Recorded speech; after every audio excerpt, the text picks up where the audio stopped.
Bismillahirrahmanirrahim. Assalamualaikum warahmatullah. Ada satu soalan sering saya terima. Masalahnya sering saya menerima laporan dari jamaah, terutama ibu-ibu, termasuk juga dari wanita yang belum jodoh ya, belum berjodoh. Masalahnya apa? Merasa tidak tenang. Di rumahnya selalu merasa ada sesuatu berantakan, selalu ada masalah.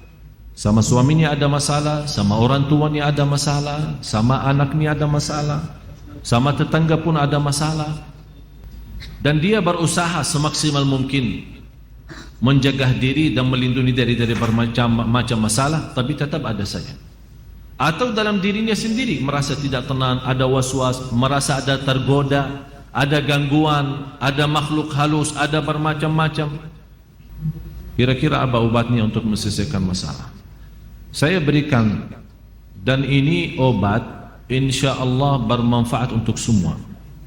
Tak usah panggil Habib, tak usah panggil Syekh, tak usah panggil Ustaz, tak usah panggil tukang dukun, tak usah panggil siapa-siapa. Anda sendiri laksanakan. Akan Allah subhanahu wa ta'ala merubahkan rumah kita insya Allah menjadi tenang, adem, enak. Yang pertama, bawakan air dan isi dalam air itu garam. Air itu dicampurin dengan garam dan dibacakan dalam air itu Al-Fatihah 7 kali. Ayat 5 ayat pertama suratul Baqarah, ayat Al-Kursi 7 kali, 3 ayat yang terakhir surat Al-Baqarah, lillahi ma fis samawati wa ma fil ardh. Saya ulang lagi, santai, masih ada waktu, masih ada.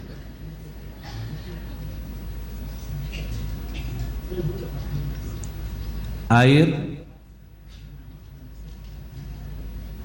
isi dengan garam, dan dibacakan dalam air Al-Fatihah 7 kali. Yang kedua, 5 ayat pertama 1 kali, dari Alif Lam Mim sampai wa ulaika hum al-muflihun, 5 ayat. Yang ketiga, 7 kali ayat Al-Kursi. Yang keempat, 3 ayat yang terakhir suratul Baqarah, lillahi ma fis samawati wa ma fil ardh wa in tubdu ma fi anfusikum, sampai selesai. Yang keempat, 3 ayat yang terakhir suratul Baqarah, 284, 285, 286. Kemudian qul huwallahu ahad 3 kali, qul a'udzu birabbil falaq 3 kali, qul a'udzu birabbin nas 3 kali. Kalau Anda merasa masih asing, boleh ditambah air dan silahkan minum. Bisa diminum. Kalau Anda merasa terlalu asing, belum kuat karena garamnya terlalu banyak, boleh ditambahin air. Ini satu, untuk minum. Jelas? Yang kedua, bawakan emper besar, isi air dengan garam. Ini untuk mandi boleh. Bapak Ibu, ini serius saya bicara ya. Insya Allah Anda coba, insya Allah semua masalah dalam hati, dalam perasaan, dalam jiwa, dalam fikiran, insya Allah selesai. Emper besar, isi air dan campur dengan garam. Bisa bagi mandi. Ayat yang dibaca sesuai ayat yang saya sudah kasih tadi. Boleh. Bagaimana cara bacaannya? Bacaannya habis Anda baca, tiup dalam, bukan meludak ya, tiup saja. Tiup 3 kali boleh, 1 kali boleh, tidak masalah. Yang ketiga, berarti yang pertama minum, yang kedua mandi, yang ketiga ember besar isi air dan garam, dan kalau biasa suka bersihin rumah kan, lap-lap, suka lap-lap kan? Hah? Pel? Udah, mulai hari ini kalau pel rumah baki air yang sudah tercampur dengan garam. Kenapa? Supaya meyakinkan garam itu di dalamnya ada energi positif, dan syaitan dan jin memiliki energi negatif. Jadi kalau kita bersihin rumah dan lap-lap rumah itu apa, pel rumahnya dengan air dan tercampur dengan garam, syaitan tidak bisa masuk rumah itu. Apalagi kalau kita baca ayat Al-Kursi. Subhanallah walhamdulillah wa la ilaha illallah wallahu akbar. Termasuk boleh mencucikan mobil kita, motor kita, boleh dengan bacaan seperti ini. Dan saya sampaikan begini karena sudah berkali-kali ada yang memberitakan soal rumahnya ada banyak masalah, saya tidak tahu apa. Dan mohon maaf, selama saya di Indonesia, mohon maaf ya, orang Indonesia terlalu banyak was-was. Jadi kalau merasa ada sesuatu, Ustaz kayaknya ada di rumah apa-apa, padahal tidak ada. Tidak ada. Oleh karena itu di Indonesia cepat paling laku usaha tukang dukun. Laku cepat. Seperti ada seorang ibu, kasihan, maksud saya kasihan kalau kita mampu mengobati diri, menamankan rumah kita, kenapa kita minta tolong orang lain?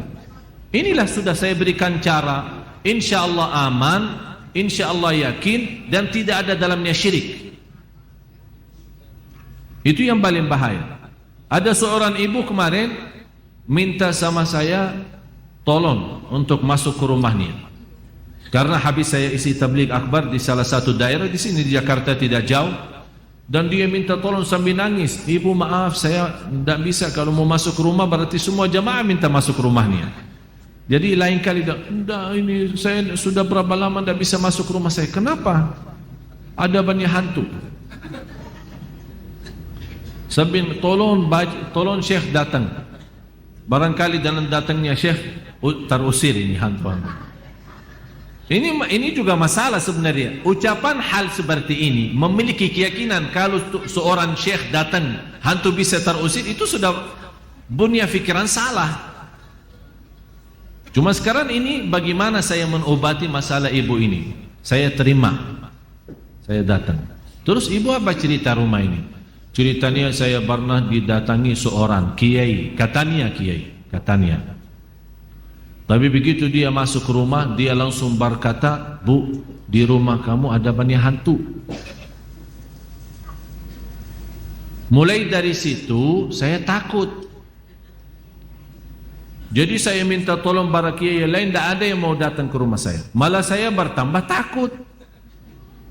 Akhirnya ada seorang dukun yang mau bantu, tapi dengan syarat dia mau membacakan apa, saya tidak tahu mau baca apa. Setiap satu ekor jin keluar 250. Setuju ibu itu? Oh, boleh, tapi saya cuma ada 500. Udah, saya bantulah. Saya masuk dulu, saya mau lihat berapa ekor ada. Masuk tukang ini apa namanya, dukun itu habis baca-baca apa, alhamdulillah ibu tidak banyak, cuma 5 aja. Jadi saya baca-baca keluarin 2 karena ibu mampu bayar 500. Kalau nanti ibu sudah sanggup lunasin lagi, nanti saya datang lagi usir yang tersisa. Dan kasihan ibu percaya. Sambil sekarang dah mau masuk ke rumahnya, sambil saya ketemu dan disuruh saya masuk.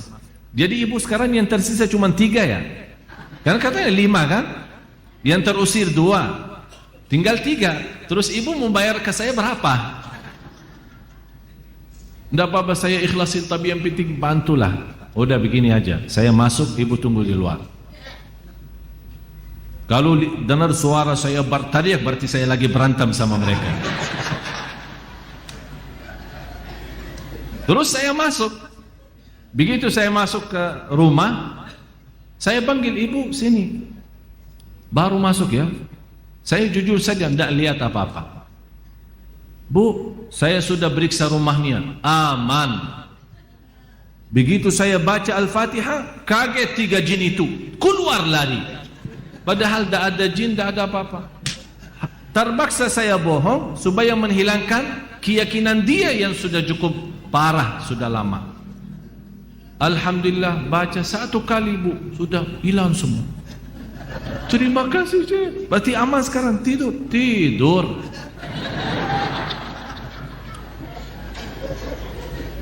Dan saya kasih obat itu, bagi garam terus yang lain-lain. Terus dia bawakan amplop, lumayan lah. Saya bilang, bu, ini sedekahin ke masjid atau ke anak yatim, bukan ke saya. Itu bukan kerjaan saya. Sekali lagi ibu, jangan percaya dukun dan sihir. Yakini. Alhamdulillah habis itu beliau rutin baca suratul Baqarah dan alhamdulillah nyaman, enak. Malah sekarang rumahnya selalu ramai, pengunjung datang silaturahim banyak. Dan sebenarnya masalahnya cuman was-was. Tapi was-was 90%. Sejarah medis pun 90% sebabnya penyakit manusia adalah was-was. Yang terakhir, kalau ada garam batu, kan ada garam apa namanya? Pokoknya sudah tahulah. Terus itu kalau bisa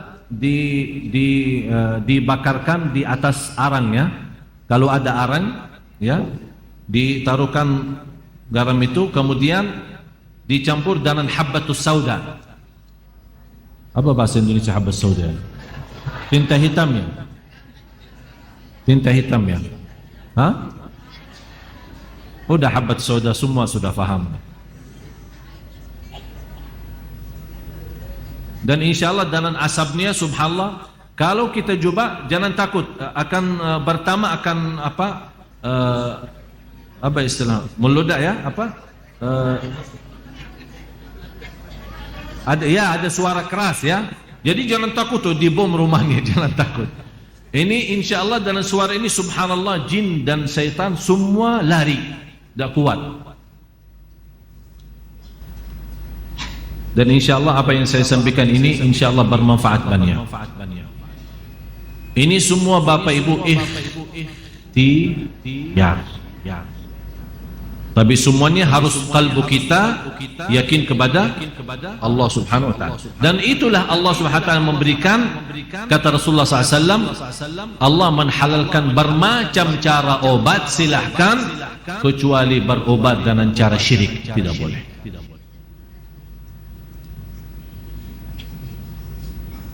Mudah-mudahan Bapak Ibu berkenan mulai malam ini atau besok pagi kalau lagi mau bersihin rumah, minta sama pembantunya ya. Rumahnya itu bagi air sama garam. Insyaallah dijauhkan oleh Allah SWT dari godaan, dari penyakit, dari bahaya waswas, dari jiwa tidak tenang. InsyaAllah semua bisa diatasi dengan izin Allah Subhanahu wa ta'ala. Subhanaka Allahumma wa bihamdika ashhadu an la ilaha illa anta astaghfiruka wa atubu ilaik. Wabillahi taufiq wal hidayah. Wassalamu alaikum warahmatullahi wabarakatuh.